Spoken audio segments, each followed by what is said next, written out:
Hey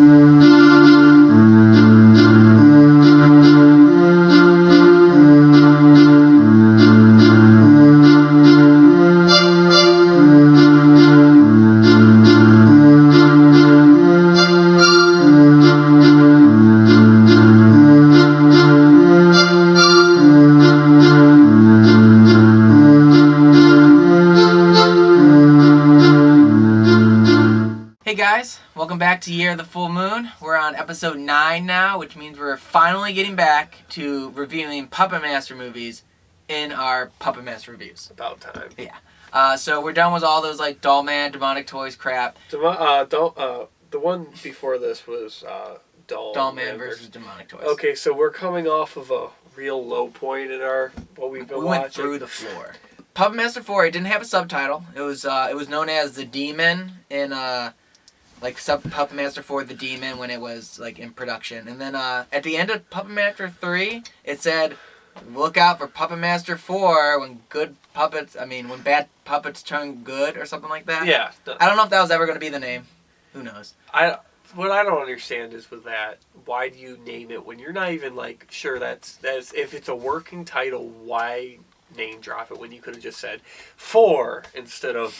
Who knows? Because it makes no sense because obviously what could happen happened and they changed it up.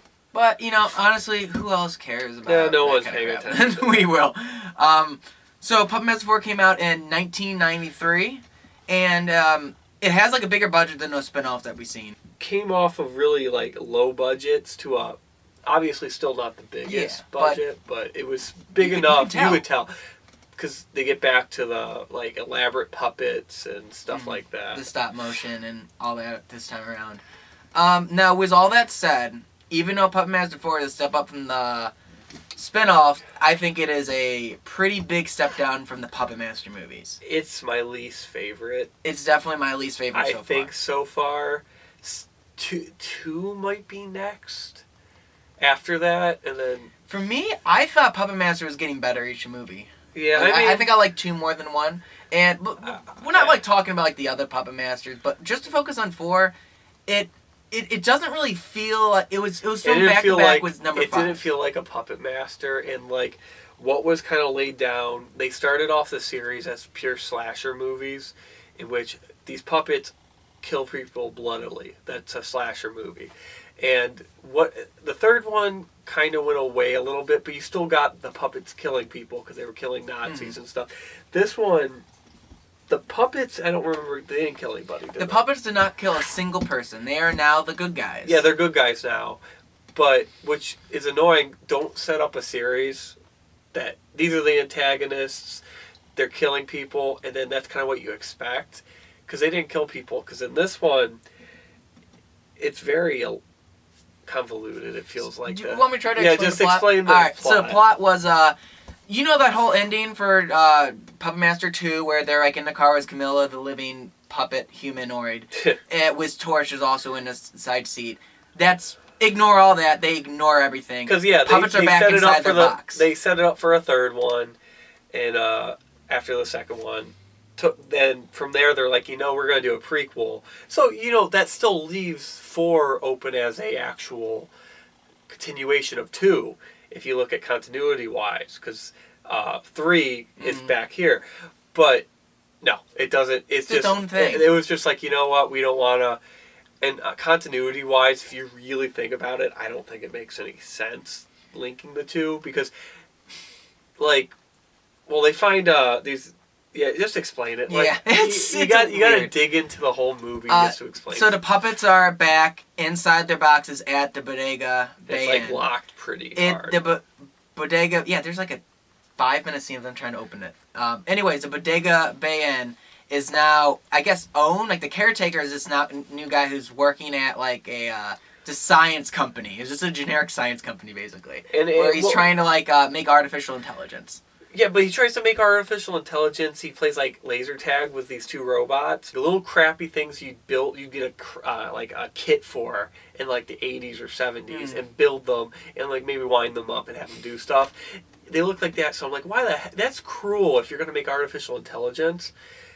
and then put him into a clumsy, crappy robot. That's just cruel. That's like putting a person's like soul into a like vegetable.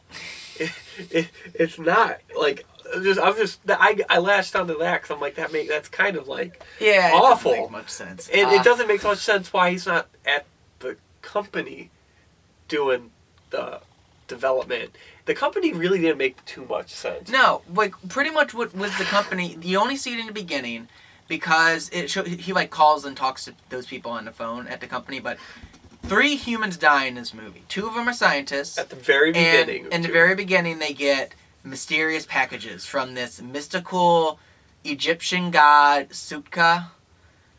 And they're up with things called totems that were kind of like, they kind of look like old school like Egyptian style puppets. I'm not really sure. They're supposed to be like dollish. They're supposed to be actually like wooden totems, but they do the same type of thing that they do with the dolls and animate them. So those are kind of the bad guys. So they're still technically like dolls, but they're the bad guys of the movie, which is how they make the puppets good. And as you know, if you've been paying attention to these, is that Toulon got his power from like Egyptian. He learned it in Cairo. And some like old Egyptian magic. This is like where that magic came from. Whatever it is. The backstory that you hear in the other movies has a backstory. That's basically what this. The backstory is a backstory. But like the bad guy, the Egyptian Sutekh. demon Sutekh, whatever. He's how he's done. He feels like a puppet because he's very like puppet-esque. How he moves, it's stiff. So we thought how it was done was another puppet, but it's actually.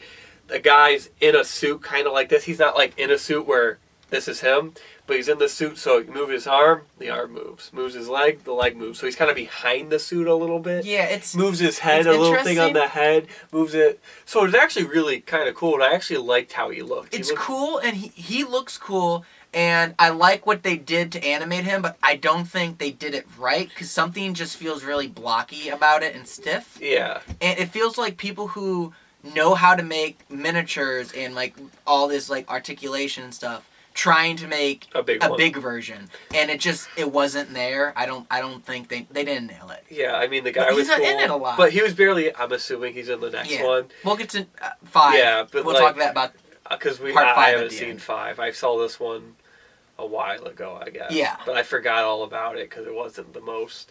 Because it's not memorable because 3 people die, none by the puppets, and the puppets basically just kill these totems, and they're kind of bloody. Yeah. I mean, besides the language in this movie, I almost think this could have been PG-13. It's close. It could have been. It's close, but besides the language, it really wasn't bloody whatsoever. And the Puppet Master's never been like super, super gory, but when they do a kill, it's bloody. Yeah. But like when they kill some of the totems, it's bloody and kind of goopy and gory, but it's like it's puppets versus puppets basically, and they just like I don't enjoy it. I don't think it's a good the Egyptian way demon has these like 3 minions that are around him that control, I guess, each totem. They control the totem, so when the totem dies, they die, and so they die, and he's kind of like does like a like no. It just felt like that, and then it was just like okay, so you just beat those guys, but they're still the big bad guy. But, so obviously that's the next movie. I don't know. I mean, I'm hoping they didn't just like say, you know what, we're doing something else. We'll see next. I'm pretty sure they come back. I beg that they don't do that. But like it's one of those movies that 2 years from now you ask me, I'm going to be able to say I actually don't know much. Remember, because I watched. Because I think in previous ones I said, oh, the third one was the last one I've ever seen. I'm probably on record saying that. It's because I didn't remember this one. It was completely forgettable. Until Sean brought up, oh yeah, we watched it, and I'm watching it, I'm like, oh yeah, I remember the totems, but it just was so forgettable back then, and watching it again, it still feels forgettable. It is very forgettable. Because there's no, like, a lot of times in slasher movies, what do you remember? The kills. But there wasn't good kills. And like... you know, I guess I'll just try to go through the plot faster, because I don't think we even got to it yet because there's so much weird stuff going on, but it's a lot. The totems are targeting, the third one's going to target like the person who is a caretaker of the Puppet Master. Yeah, that's actually how they get like Sean explained this to me. This is how they get around hey, the puppets are bad, now they're good. Whoever the Puppet Master is decides what they are. They just do their bidding. So bad guy, bad makes puppets. sense, because I was actually like sitting there like, why are they bad? Toulon wants revenge in the third one, so they're like anti-heroes because they want to like this one they're avenge him. full heroes. There's an extended laser tag scene. Yes. Because let's see, Tunneler and Pinhead fight. I mean, like have a laser tag battle as their Puppet Master now. It's dumb. It's actually drawn out, and the guy's like the guy's on the ground rolling around because he's like trying to do this artificial intelligence, which I don't actually think mattered to the movie whatsoever. And he's like, "Oh wait, this could animate stuff. This could be the breakthrough we need." And it's like, well, this isn't artificial intelligence though.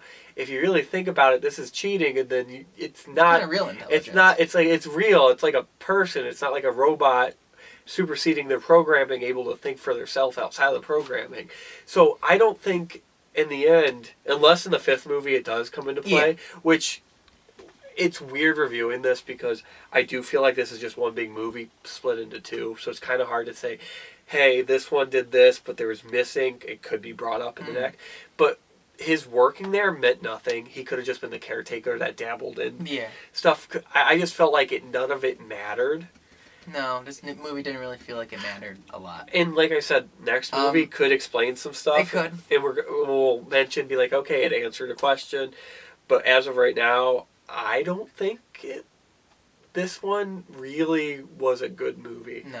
Because it just didn't answer. Not at all. It just, like, when I say extended scene where they did laser tag, it was longer than it should have been. The guy's, like, retarded, rolling around.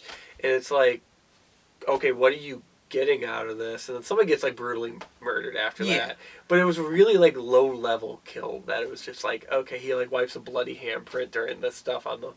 It really wasn't...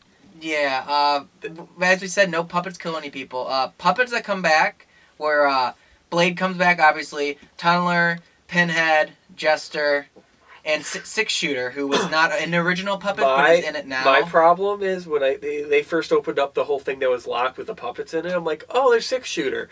So that's why he wasn't in the first two, because he was built in the third one that's a prequel. So he should be there, but he wasn't because he's locked in this box. That makes sense. And then they pull out Pinhead, and it's like, oh, okay, they just undid that. So now there's no reason he wasn't there. Also, let's see, you see the Mephisto puppet from, on a poster of Toulon's.